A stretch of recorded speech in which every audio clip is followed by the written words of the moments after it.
Welcome back to What's of Reviews, and tonight I'm going to review 50 Shades of Grey. I apologise it's taken me this long to do it, but I figured I would fit it in February, as I was supposed to do it in the 14th of February, which is Valentine's Day. So, 50 Shades of Grey is a film made from a novel called 50 Shades of Grey, made by L. James, and this film is directed by Sam Taylor Johnson, and the cast is Dakota Johnson, who plays Anastasia Steele, Jamie Dornan, who plays Christian Grey, and Eloise Mumford, who plays Kate. I'm not going to name out the other actors and actresses just because these are the three you probably see most often in this film. So, 50 Shades of Grey is a movie that I didn't expect I was going to ever see. I felt it would be necessary to put it in the February shitlist reviews, where I take a film and see whether or not it is shit or it's okay. So, is this movie shit? Well, not shit for the shit list.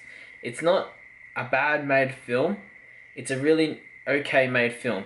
The story starts off with Anastasia Steele, who interviews Christian Grey in his company, and they build a relationship between the two, and liking each other for different things, and she likes him for being mysterious and just handsome looking, and he likes her because she's so innocent, and many other qualities I suppose she has. I didn't really pay attention to whatever she had.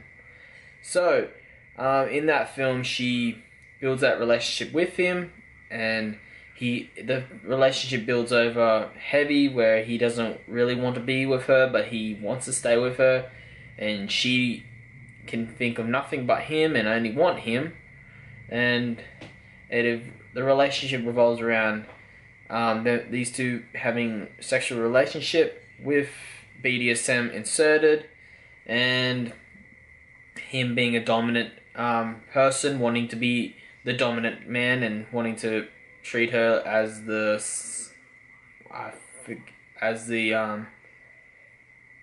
forgot what it was. I don't really care. So, in this film, that is pretty much what the plot is about, and then building a relationship.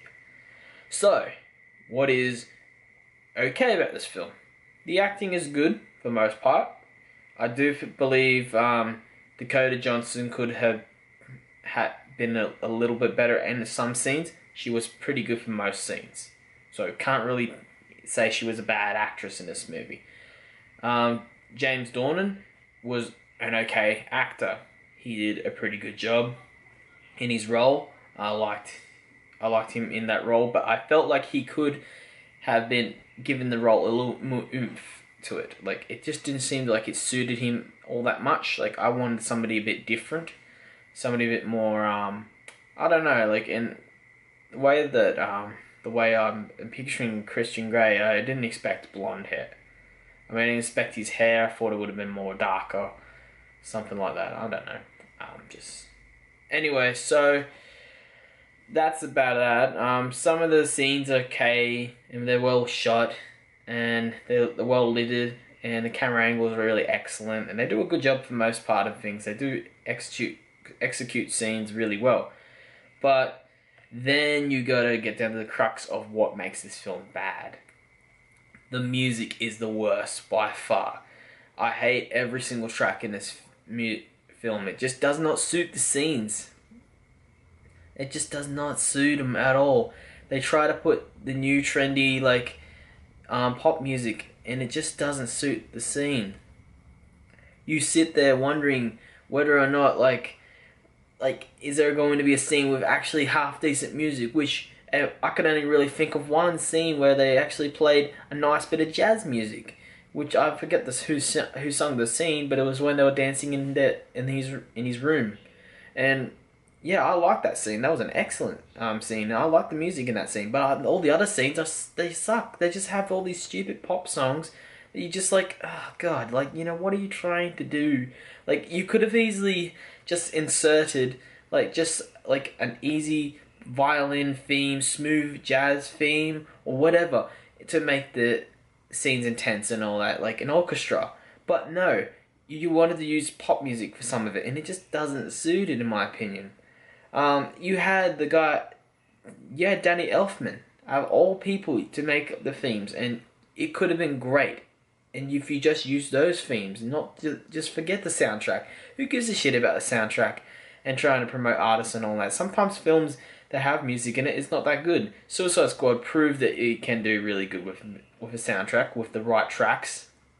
But unfortunately, there are a lot of films that fall beneath this formula. So that is one big part of what I didn't like. The other part, the film is very much like Twilight.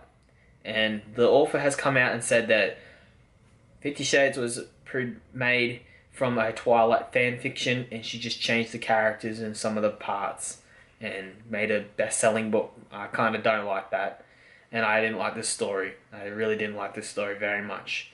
Then you've also got like the two actors who are supposed to be the main two actors just don't give it enough oomph. And there's not enough tensity in some scenes that need to be tense and need to be real there. Like they do show it in the end in one of the scenes where she is getting punished. He is there. He does do a lot of control really well. He does portray that really well. Although I feel like it needs to be a bit more tense. It needs to be more like, he needs to be more authoritative. Like, you have to listen to me, or you're just not going to get anywhere if you don't just listen to me. So yeah, that was one thing. Whatever I wrote on my list. The other things I had was for a romantic film, not really romantic, and it's just There's some bad lines in it, like you can sit there and watch, and some of the bad lines are just terrible. They're just really, really terrible.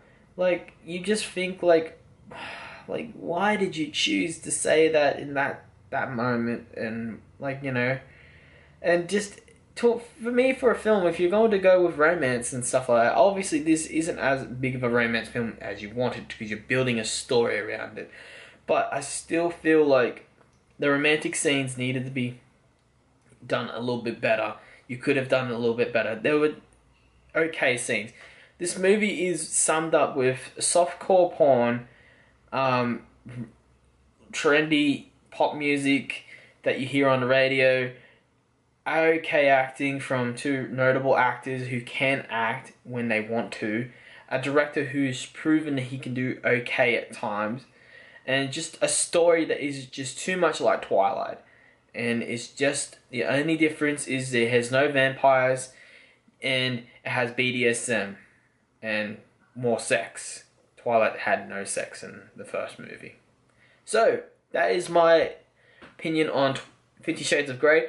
I'm going to give it a 5 out of 10. It's an average film at best. It is a good, well-shot film. There are some scenes that are worth noting that they did good justice on, but there are some scenes that are just drag on. They are too boring. The dialogue can get boring at times.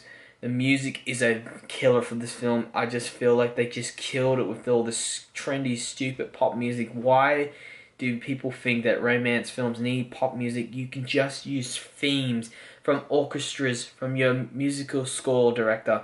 Use them because they are really good at what they can do, and they can make scenes as nice as we want it, and that you don't need a song in the background like a trendy song. But anyway, my opinion. Anyway, I hope you enjoyed this review, guys. If you are interested in my videos, hit a like on them. If you want to see more, subscribe for more content, guys, as I will be producing more, and expect more on this week on Wilson's Reviews. Thanks, guys. Bye.